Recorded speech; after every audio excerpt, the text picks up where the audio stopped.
Hello, this is the Tradesight U.S. Stocks and Futures Market Preview for Wednesday, the 15th of July, 2015. Hope you're having a good week. We had another fairly light session for the week here on Tuesday.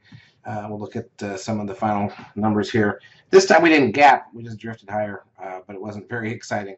Not a lot of volatility. It was just a slow stair step up, as I call it. We'll look at the intraday action in a moment. Meanwhile, the net for the day is that the S&P gained all of 9 points.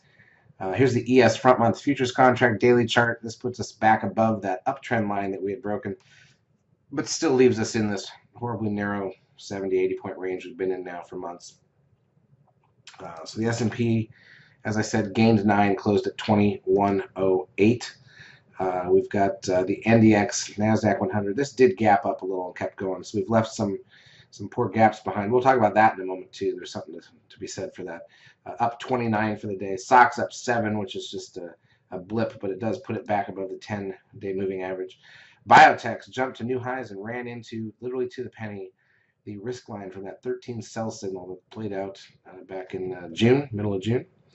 And it's interesting that we stalled out right there.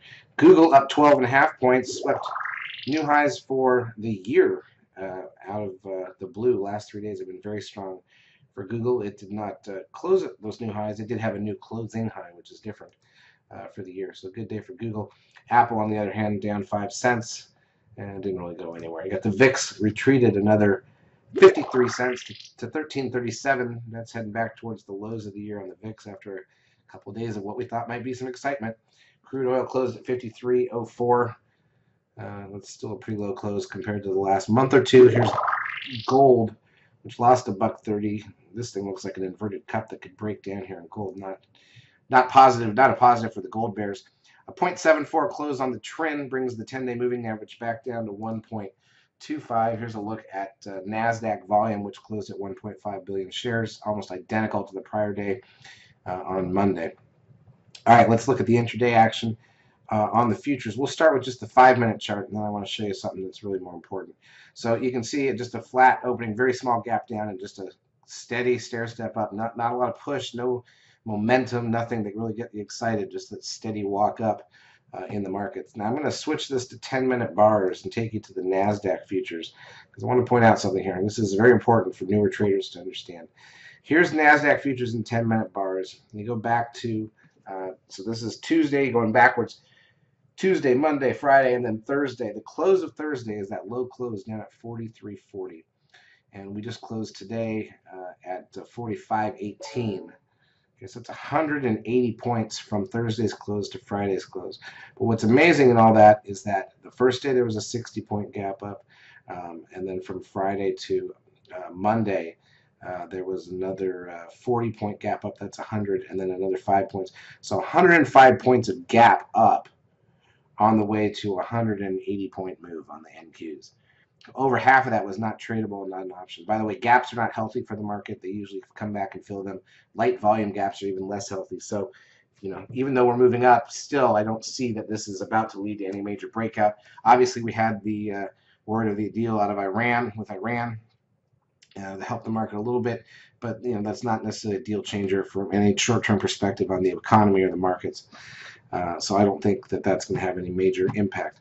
So what do we have left for the week? We have Wednesday, Thursday, and Friday. This is options expiration week, so that means that we have the chance of an options unraveling move.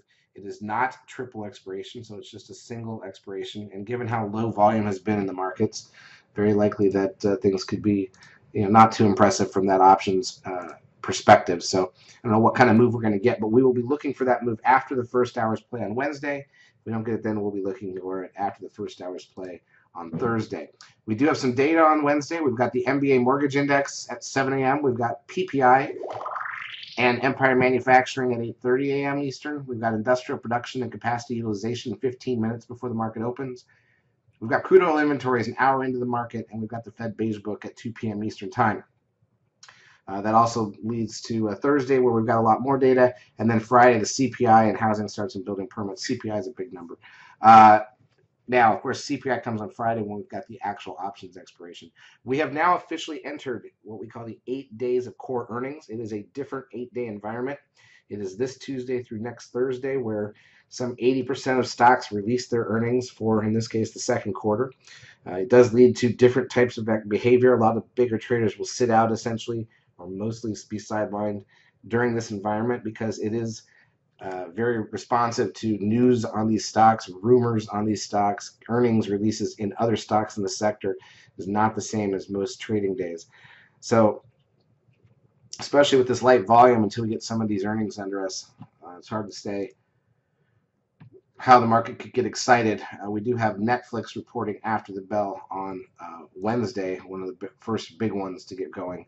And then we'll really see it hit next week. By the way, Intel's after the market on Wednesday as well. So a couple of big ones there. Thursday we'll have more.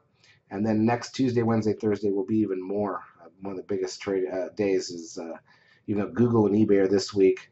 You end with Microsoft a week from Thursday, and really a lot of earnings that next Wednesday and Thursday. Friday and Monday don't tend to have a lot, so it's really this Tuesday, Wednesday, Thursday, and next Tuesday, Wednesday, Thursday. But just if you're fairly new to trading, observe a lot and try not to lose money by over trading in this, because it is a different environment from what we've seen mostly lately. That's about it. We will be in the lab helping you make money. If you have not taken a trial of our services, feel free to do so. Charts, as usual, brought to you by eSignal. If you do find these videos useful, please like them on YouTube. It does help us out. Have a great trading Wednesday.